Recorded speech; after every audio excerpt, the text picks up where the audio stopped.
Al, how about you? Was there something when you were growing up that just, grabbed you by the bullhorns and said, this is the direction?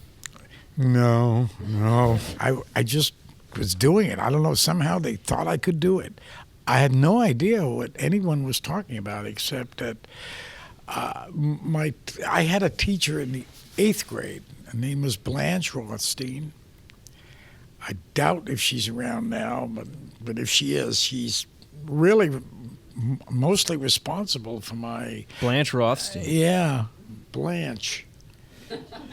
And she took a liking to me, and so much so that she would put... I was in the plays, and then she had me reading the Bible for assembly, and then I would do it a little bit over the top.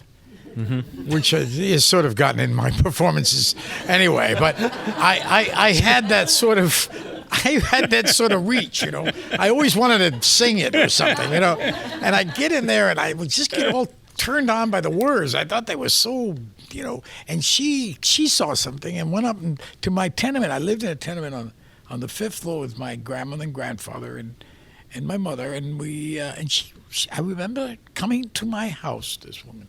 She came up 5 stories, climbed 5 stories, sat there, had coffee with my grandmother in the kitchen.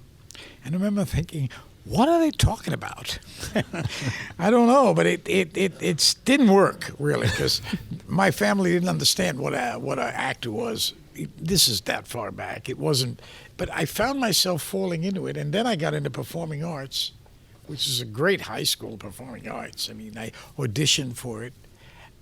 So I was in the plays, and I didn't know that I would eventually be an actor or care for it as much as I do. But what happened is I had New York City, I had Manhattan, I had the Village, reading the literature and the plays, and from Shakespeare to Strindberg to O'Neill to Tennessee Williams, and I realized there was a way that I could actually express myself, a way that I could speak to a life I came from, but not just about that life, but about, I feel I'm getting a little heady here, but I saw it more universal. I was a part of a world. So it changed me, because once I knew that, once I felt that, I knew that I was only going to do this for the rest of my life.